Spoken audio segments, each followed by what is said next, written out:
There's a lot of research, really great research, coming out nowadays that links things like mindfulness, yoga, and meditation to health. It's true, these things are becoming quite legitimized by science, and I think practitioners of the aforementioned would probably say, "I told you so," and have known about the efficacy of their practice forever.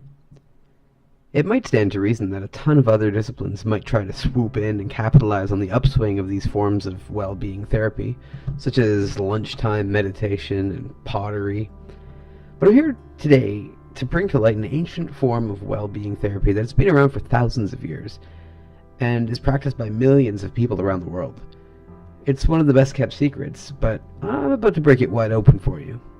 You may have known of people who engage in this practice. You may know some yourself, or know somebody who knows somebody. And typically, they're not the same people who do yoga or meditation. No, these people are generally elders, hillbillies, rednecks, and the occasional foodie like myself. Let me tell you a little bit more about hunting. Okay, whoa. Don't leave, all you vegans and PETA members. I'm not writing this with the expectation that everyone who reads it will go out and put food on the table. I'm actually not promoting hunting at all. I just want to show the parallels between hunting and well-being therapy, and show you ways that you can do it yourself without ever touching a hunting rifle. You're still with me? Alright, excellent. Then let's begin. So I want you to imagine being a hunter. But for the purpose of appeasing the masses, please feel free to replace the rifle with a 12-pound camera with a really long telephoto lens. Yeah, that's better. Okay. So you can still concentrate on getting off that perfect shot that way, you see? Alright. So set off into the woods in the early morning hours before the sun has risen, usually in the cold of November or thereabouts. You've dressed in layers, you have large waterproof boots on, and you're carrying a heavy camera. The first discipline is silence. Your goal is to walk deep into the forest to your tree stand and apple pile, which you have been meticulously tending for the past few weeks. Every step must be calculated to reduce your sound. Every muscle needs to be controlled to step lightly, despite your ensemble. Don't step in that mud, your boot might squelch. Watch out for those twigs, that snap will carry.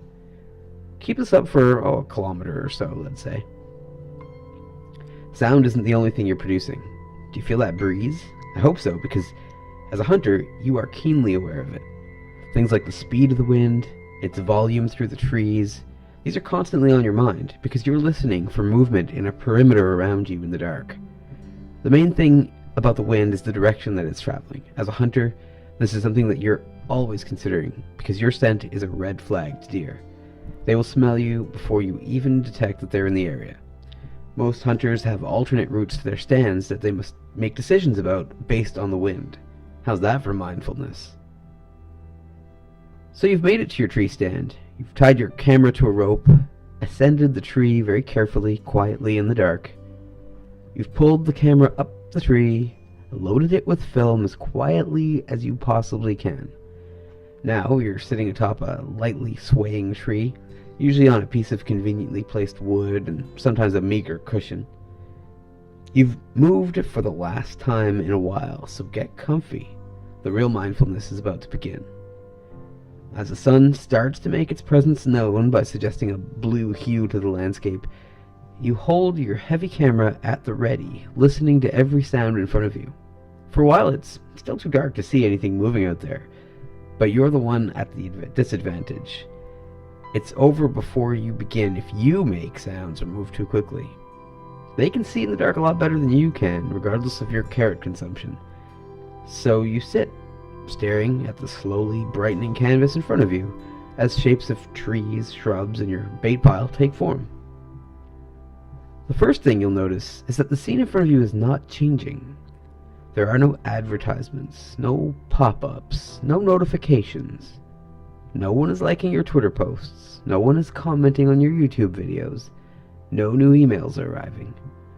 There are no videos playing in the corner to keep you entertained, no background music, no art. There's just the scene in front of you, on an endless loop, pure nature. And you're 100% okay with this. Even though this scene may not change for hours, your focus is laser-like. Your ears are tuned to the rhythms of the wind and the rustle of the landscape.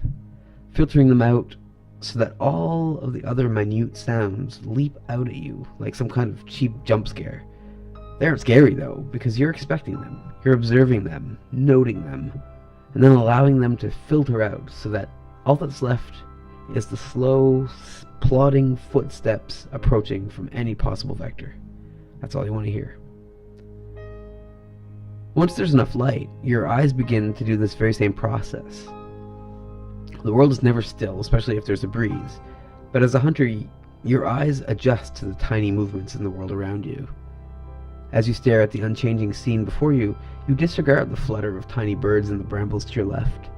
You ignore the squirrel flinging itself from branch to branch in the trees 160 meters or so to the right, which you would never have noticed under different circumstances.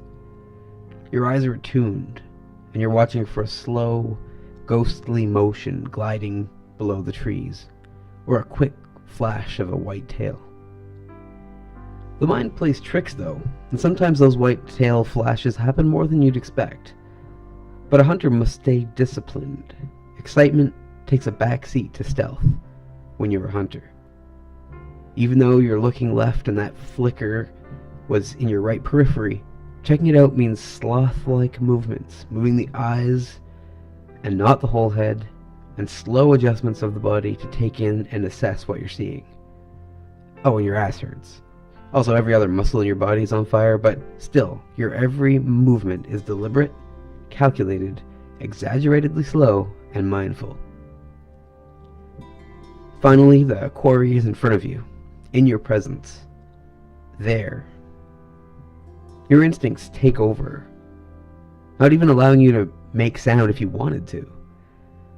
Something happens that basically turns you into a statue.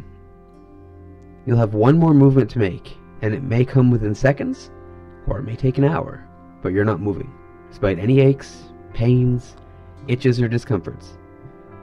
That movement is to carefully and quietly lift the camera while the subject's head is down and his pose is perfect, take the lens cap off, and take the shot. You know you only get one, since the shutter will sound like a thunderclap. So you take far more time lining up the shot than you ever would with a still life. It has to count. You've spent hours here watching the same scene specifically for this moment. So try this when you get a chance. Find the most uncomfortable chair you own, preferably one of those really hard wooden things your grandparents had at their dinner table. Sit in it, facing a wall, with your hands on your lap. Stare at that wall, completely aware of the sounds that you're making. If you're compelled to move, do so with every effort being exerted to minimize your sound, and at about 1/10 of the speed that you normally would move. Do not shift. Do not get more comfortable. Do this for about as long as you can stand, and then for a few more hours after that. It's then that you will become acutely aware of how your great uncle or your best friend's crazy camo sporting dad are mindfulness gurus in their own way. You might then appreciate the discipline, control, and awareness possessed by hunters, and draw the parallels between modern well-being therapies and this ancient profession.